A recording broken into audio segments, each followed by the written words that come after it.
네, 반갑습니다. 각 종교를 살펴보면 각 종교마다 그 종교를 상징하는 이콘이라고 하죠. 그런 아이콘이 있습니다. 기독교의 이콘은 누가 뭐라고 해도 십자가일 것입니다.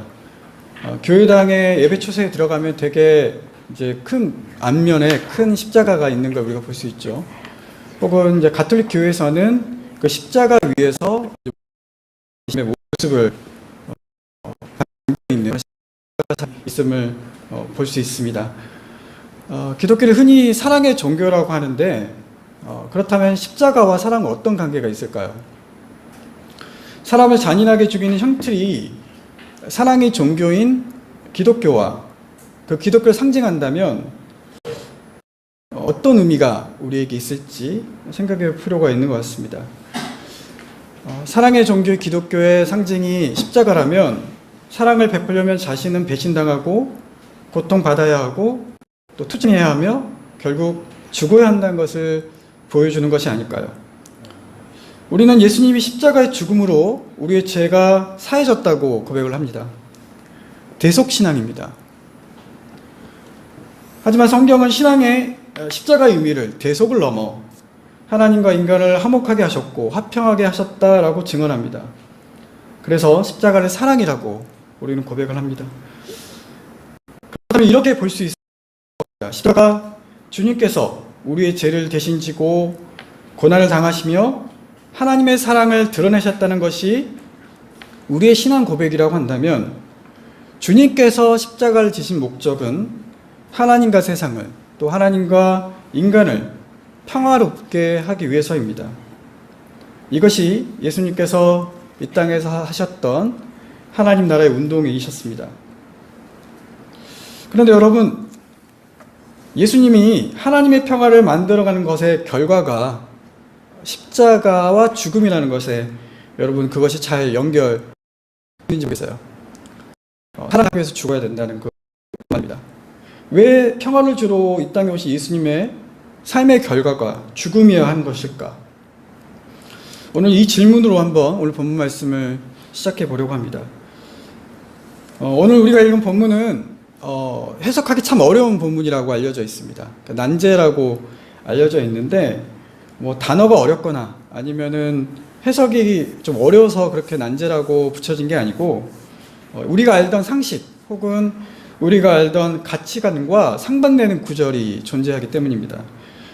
그래서 이 본문이 해석하기 어렵다라기보다는 해석하기 난감하다라고 보는 게 적절하지 않을까 생각이 됩니다. 그 중심에는 51절 말씀이 있죠. 제가 읽어볼게요. 내가 너에게 화평을 주려고 온 줄로 아느냐? 내가 너에게 이르노니 아니라 도리어 분쟁하게 하려 함이로다. 그리고 이어지는 가족 간의 분쟁 이야기는 참 우리 마음을 어지럽게 또 무겁게 합니다. 우리가 알다시피 예수님은 평화의 왕으로 오셨습니다. 그런 메시지와 고백이 성경 전체에서 여러 번 등장합니다. 누가복음에서 예수님이 탄생했을 때 천사들은 하늘에서 찬양을 했죠. 하늘엔 영광, 땅엔 평화라고 말입니다. 주님이 죽음이 앞에서 제가 이야기했지만 하나님과 사람을 합평하기 위한 것이라고 고백하는 성경의 증언들이 있습니다. 그런데 주님은 오늘 자신을 정반대의 모습으로 소개하는 것 같습니다. 그러니 혼란스러울 수밖에 없을 것 같아요. 하나님께서는 주님을 이 땅에 복음, 기쁜 소식으로 보내주셨고 전쟁과 폭력, 기근과 혼란으로 불안한 세상을 위한 복음, 즉 평화로운 복음을 우리에게 주셨지만 주님께서 오늘 그 평화 대신 불을 주셨다. 그리고 뒤에 보면 나와 있지만 분열을 주기에 오셨다라고 말하고 있습니다. 그래서 오늘 본문을 이해하기 위해서는 우리가 두 가지 정도의 준비가 필요할 것 같아요. 첫 번째는 본문에 대한 맥락을 한번 우리가 이어져 생각해 보는 것입니다. 이 말씀은 예수님께서 갈릴리에서 예루살렘으로 가는 길 위에 말씀하신 이야기입니다. 즉 예수님께서 예루살렘에 올라가셨다는 것은 자신의 사역에 대한 완성을 위해서 올라가신 것이죠. 그런 어떻게 보면 긴박하고 그리고 어떻게 보면 조급한 마음이 이 본문 안에 들어있을 수 있다는 것입니다.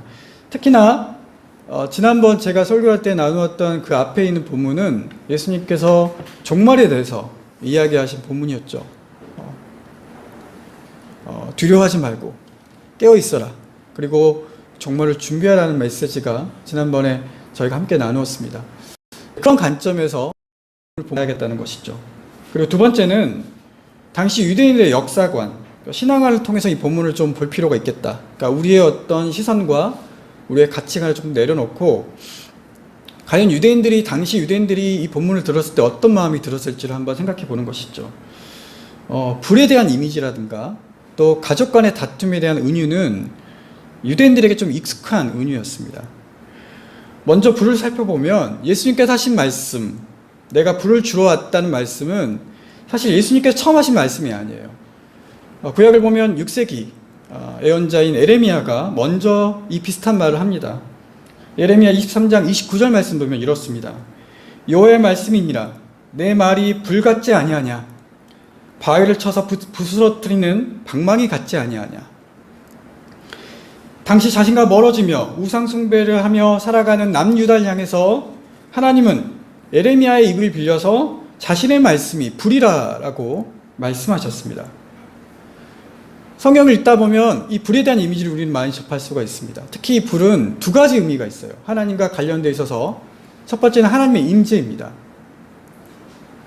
하나님은 모세에게 나타나실 때 떨기나무에 불러 오셨습니다.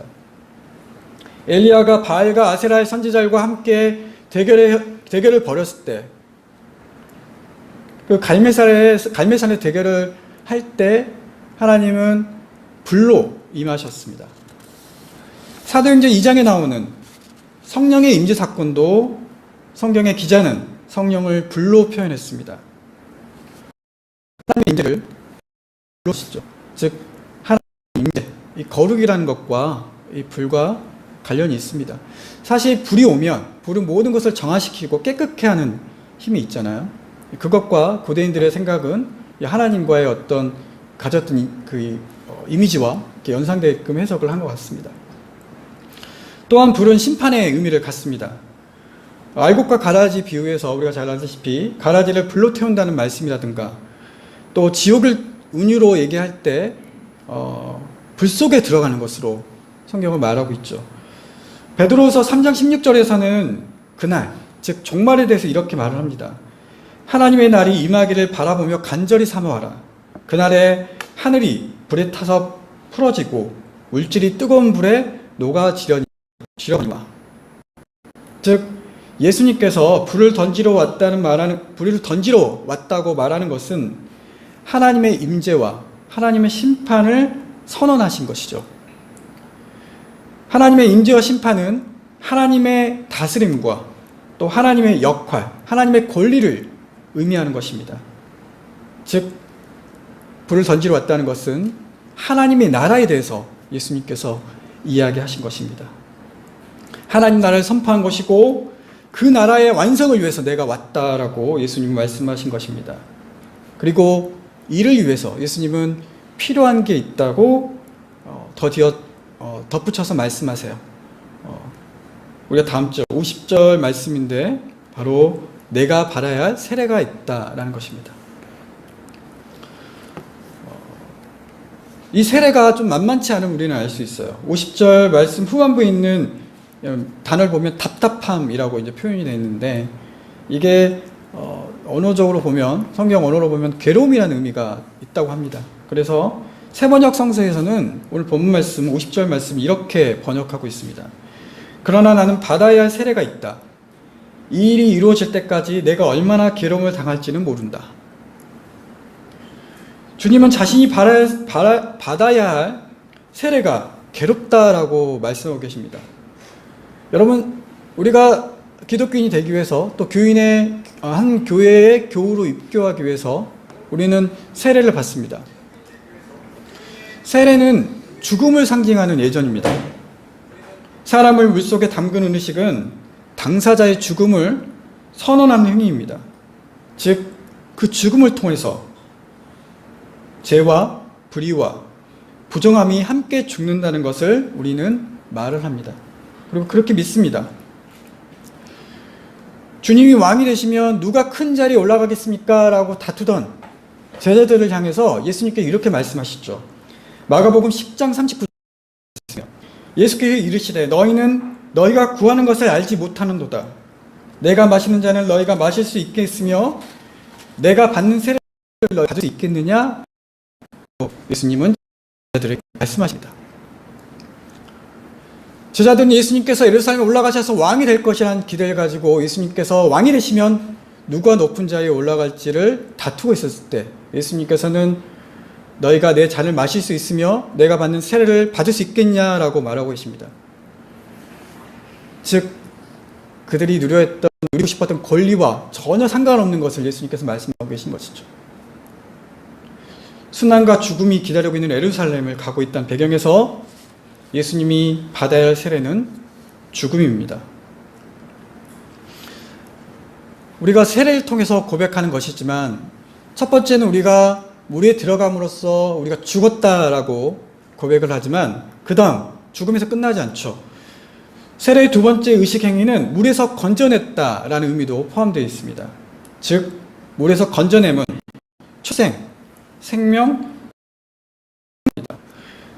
성경 최초의 창조가 물에서 시작되었다고 말을 하고 있습니다.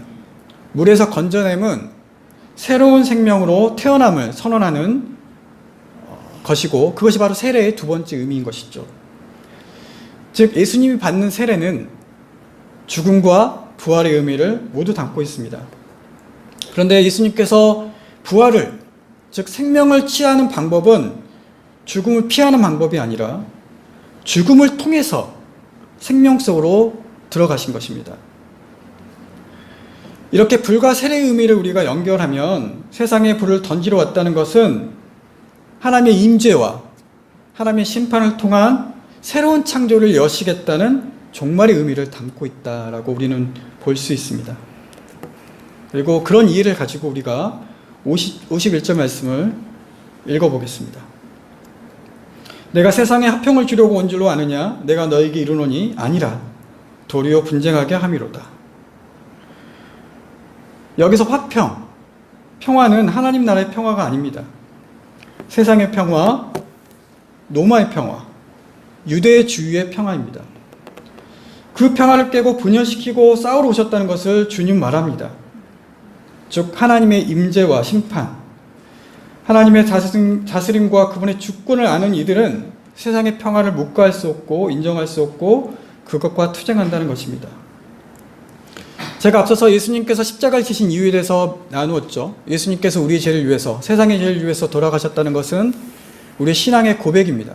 그러나 역사적으로 봤을 때 그 고백이 아니라 역사적인 모습을 봤을 때 예수님께서 십자가에 달려 돌아가신 이유는 당시의 거짓된 평화와 다투셨던 그 모습 때문이었습니다. 하나님이 아닌 것들로 사람을 미혹하고 죄인으로 만들었던 그 율법과 싸우셨던 것이고 사랑을 억압하고 그 인권을 유린하던 세상의 법과 예수님은 싸우셨던 것이죠.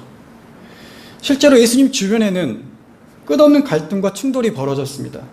순환과 죽음을 앞두고 가시는 예루살렘 여정에서 제자들은 분열하고 떠나갔습니다. 십자가를 지실 때 예수님 곁에 남아있는 제자는 요한뿐이었다고 성경은 말하고 있습니다. 그 이전에도 그랬죠. 영생의 길을 묻기 위해서 찾아왔던 젊은 간원에 대해서 예수님은 그의 재산을 전부 팔아서 가난한 자에게 주고 나를 따르라 라고 말을 하셨죠. 그 말을 들은 그 젊은 간원은 근심하며 돌아갔다고 합니다. 좋게 말할 수 있잖아요. 방법 여러 가지가 있는데 그렇게 하지 않고도 분명히 예수님은 자신의 길을 따를 수 있는 방법도 제시했을 법한데 예수님은 그 사람의 마음속에 평화가 아니라 불화를 주셨습니다. 당시 유대 사회에서 가장 의로운 집단이었던 바리새인들과 종교 지도자였던 서기관들은 사사건건 예수님과 격돌을 했습니다. 우리가 잘 아는 산상수훈에서 예수님은 모세의 율법을 새롭게 해석하셨습니다. 이런 식입니다.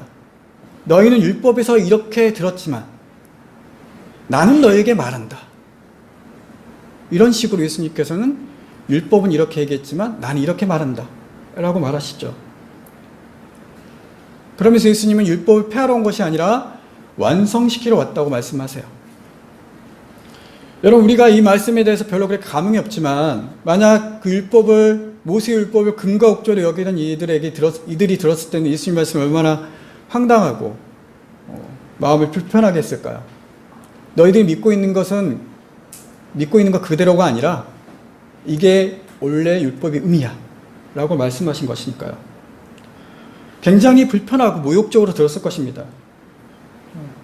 율법의 원래 정신을 상실하고 문자에 집착하는 이들에게 예수님의 말은 불이었고 예수님의 말은 분열을 일으키는 것이었습니다. 대표적인 사건이, 예수님께서 일으키신 대표적인 사건이 바로 우리가 잘 아는 성전 정화 사건이었습니다.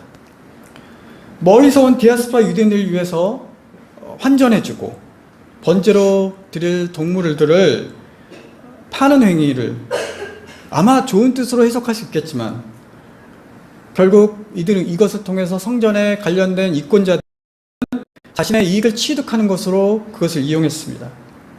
겉으로 보면 성전이 아주 평화롭게 운영됐습니다. 이것이 바로 거짓 평화이죠. 예수님은 성전에서 장사하던 사람들 내쫓으셨습니다. 그리고 예수님께서는 성전의 원리 의미를 말씀해 주십니다. 거짓 평화는 오늘도 우리에게 말을 합니다. 가만히 있으라. 싸우지 말라. 라고 말입니다. 우리가 세상 속에서도 그냥 가만히 있어라. 싸우지 마라. 분열을 일으키지 말라. 라고 말을 합니다. 그것이 평화롭다고 말이죠. 교회도 마찬가지죠. 누가 봐도 상식적으로 이해되지 않은 사건에 대해서 일반 교인들이 문제를 제기할 수 없습니다.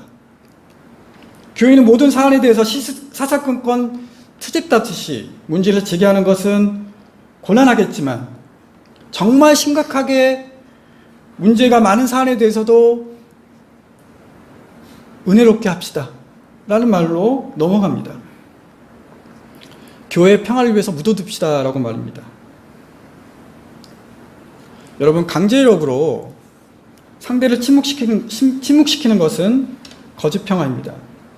사회적인 차원이 아니라 개인적인 차원에서도 거짓 평화는 우리의 삶을 지배하고 있습니다. 돈으로 자기 인생을 평화롭게 꾸려갈 수 있다고 생각하는 사람들이 많습니다. 자신을 속이는 거짓 평화입니다. 이런 점에서 볼 때 하나님 나라는 평화가 아니라 분쟁이어야 합니다. 그래서 예수님도 평화가 아니라 분쟁을 주러 오셨다고 말씀하셨습니다. 예수님의 그 분쟁의 모습을 52절 그리고 53절을 통해서 묘사하고 계세요. 바로 가족끼리 다투는 모습이죠. 제가 앞서서 가족 간의 다툼이 좀 익숙한 은유라고 말씀을 드렸습니다. 그 이유는 미가서 7장 6절 말씀에 이 가족 간의 다툼에 대한 예언이 나와 있기 때문이죠. 제가 읽어드리겠습니다. 아들이 아버지를 멸시하며 딸이 어머니를 대적하며 며느리가 시어머니를 대적하리니 사람의 원수가 곧 자기의 집안 사람이로다. 미가 선지자는 하나님의 백성의 불의와 타락을 고발하고 또 그에 대한 징벌, 심판과 이를 엽니다. 누가도 마찬가지로 동일한 하나님의 임재와 심판을 가지고 오늘 본문을 말하고 있습니다. 새 세계가 도래하기 전에 가정이 분열된 까닭이 과연 무엇일까요? 옛 세계를 단호하게 거부하고 새 세계를 맞아들인 사람 앞에, 즉 거짓 평화를 물리치고 하나님 평화를 맞아들인 사람 앞에 놓여 있는 가장 큰 것은 바로 이 가까운 사람이라는 것을 말하고 있는 것이죠. 성경은 실제로 가족이 해체된다고 말하는 것이 아니라 이 가족의 은유를 통해서 그렇게 참 평화, 거짓 평화를 거부하고 참 평화를 추구하는 것이 가까운 사람과 대적하고 분열할 만큼 어려운 일이라는 것을 말해주고 있는 것입니다. 그리고 그것이 당연한 결과라고 말하고 있는 것이죠. 아울러 이 가족 간의 이 분쟁이 세대 간의 분쟁으로 이렇게 우리가 볼 수 있는데요. 다시 말해서 기성세대와 신세대의 갈등으로 볼 수 있는 것이죠. 그러니까 학자들은 이 구조를 가지고 아마 유대교와 기독교의 어떤 분열을 이야기하는 것이라고 해석을 합니다. 하나님이 주시는 평화를 통해서 와 싸우는 것은 가족끼리 싸우는 것처럼 어려운 일이고, 결과적으로 봤을 때 그 결과 그만큼 힘든 일이라는 것을 말해주고 있는 것이죠. 그리고 성경은 더 나아가서 54절과 55절에 대해서 분별을 이야기하고 있습니다. 이스라엘 서쪽에는 지중해가 있고 남쪽에는 광야가 있습니다. 그래서 서풍이 불면 이제 비가 오고, 또 남풍이 오면은 뜰근 열기를 몰고 다닌다는 것을 사람들은 다 알고 있었습니다. 이 말을 한다는 것은 하나님의 평화와 거짓 평화를 구별하는 것이 그렇게 어렵지 않다라는 것을 말해주고 있는 구절입니다. 그러나 그렇게 살지 못하는 이유가 56절에 나와 있는 것처럼 바로 외식하기 때문입니다. 하나님의 평화를 말로는 원하지만 세상의 평화를 원하는 그 모습, 그것이 분별하지 못하는 모습입니다. 교우 여러분, 우리는 분쟁의 시대를 살아가고 있습니다. 나라와 나라가, 남성과 여성이, 기성세대와 신세대가, 진보와 보수가, 가난한 자와 부자가 분쟁을 합니다. 종교 간의 충돌도 여전하며 심지어 같은 신앙 속에서도 분열하고 다툽니다. 우리는 모든 분쟁이 사라지고 갈라짐이 일치로 회복되고 모든 관계가 평화로워지기를 기원합니다. 하지만 모든 분쟁을 멈추고 평화롭기만을 바라는 것은 진정한 평화가 아니라 56절에 나오는 것처럼 외식하는 것입니다. 그냥 가만히 있고 싶다, 피곤하게 살고 싶지 않다, 손해보기 싫다 라는 모습은 하나님 평화를 알고 있지만 그것을 분간하지 못하는 모습입니다. 하지만 예수님께서는 나는 불을 던지러 왔다, 모두 분쟁하게 할 것이라고 말씀하십니다. 위선과 평화, 거짓 평화를 불태워버리겠다는 이 선언은 하나님의 평화가 아닌 것과 결벌함으로써만 참된 평화가 이루어진다는 것을 말씀하고 계신 겁니다. 죽음이 생명인 것처럼 위장하고 판치는 세상에서 우리가 참된 생명을 이룰 수 있는 법은 그것을 버리는 것. 죽음이 생명처럼 위장하고 있는 그 위장된 생명을 버리는 것으로 시작할 수 있습니다. 악인들의 틈 속에서 같은 악인으로 사는 것은 평화를 깨트리지 않습니다. 그러나 악인들 틈 속에서 의인으로 살기로 했다면 반드시 소동이 나고 평화는 깨어지고 분열이 생깁니다. 물질이 하나님 행세를 하는 세상에서 우리가 물질을 받들며 살기로 했다면 우리는 세상과 분쟁할 이유가 없습니다. 그러나 우리가 하나님을 주인으로 삼기로 작정했다면, 주인을 섬기기로 우리가 마음을 먹었다면 세상은 우리를 불로 여길 것입니다. 예수님께 그렇게 하셨듯이 그리스도인이 된다는 것은 세상의 거짓 평화를 불태우는 불이 되는 것입니다. 주님의 불로 우리가 정결하게 되었고, 주님의 세례로 우리는 죽고 새로운 존재가 되었다면 우리 역시 예수님을 따라 불이 되는 삶을 살아야겠습니다. 우리가 모든 문제에 오지랖이 넓다는 말을 들을 정도로 구석구석 쫓아다니면서 저항할 수 없습니다. 그 범위를 다른 사람이 정해줄 수도 없습니다. 각자 처한 삶의 자리에서 최선을 다하시면 됩니다. 본문 52절, 53절에 거론된 분쟁처럼 일상에서 그런 일들이 우리에게 더 많이 일어납니다. 거창하게 사회 정의와 세계 평화를 부르짖지 않아도 됩니다. 개인적으로 뜻이 있어서 그런 일에 참여하는 사람은 하고, 자기가 직접 관련이 되는 좁은 영역에서 내가 하는 하나님의 평화를 이루어가면 됩니다. 그러나 세상은 우리가 가지고 있는 하나님의 말씀, 그 불을 끌려고 할 것이고, 그래서 세상으로부터 미움과 추방과 고난과 죽음은 당연히 우리에게 피할 수 없는 것이 될 것입니다. 그러나 이런 고난은 우리의 새 생명의 토양이 되고 불에 타서 없어진 세상에서 바로 새 하늘과 새 땅이 출발합니다. 그래서 죽음은 생명의 중재이고 불은 평화의 조짐입니다. 우리가 주님을 따라 우리 안에 있는 주님의 불을 기억하며 주님의 세례를 기억하며 이 땅 가운데 하나님의 평화, 주님이 임재하시고 주님이 일하신 그 나라를 위해서 우리가 함께 나가길 원합니다. 학생부 시절에 교회 생활하면서 자주 불렀던 복음성가가 생각이 났습니다. 말씀을 준비하면서요. 작은 불꽃 하나라는 성가입니다. 제가 읽어드릴게요. 작은 불꽃 하나가 큰 불을 일으키어 그 주위 사람들 그 불에 몸 녹이듯이 주님의 사랑이 이같이 한번 경험하면 그의 사랑 모두에게 전하고 싶으리. 산 위에 올라가서 이 복음을 외치며 내게 임한 그의 사랑 전하기 원하네. 같이 기도하겠습니다. 하나님 감사합니다.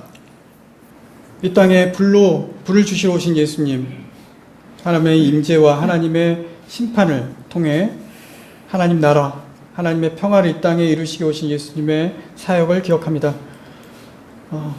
주님을 따라 주님께서 주신 불을 간직하고 있는 우리가 주님께서 하셨던 그 일을 따라가기 원합니다. 일상의 삶 속에서 나에게 주신 주님의 불을 이 땅 가운데 전달하고 이 땅 가운데 판치고 있는 거짓 평화에 대해서 그것은 아니다 라고 말하며 사는 인생이 되기 원합니다. 그 일이 비록 피곤하고 어렵고 우리를 혼란스럽게 할지라도 또 그 일을 통해서 우리가 사회적으로 비판받고 지적질받고 또 그리고 따돌림을 당할지라도 주님께서 하셨던 그 일을 우리 삶 속에서 하기 원합니다. 주님 우리에게 힘과 용기를 주시옵소서. 예수님 이름으로 기도합니다. 아멘.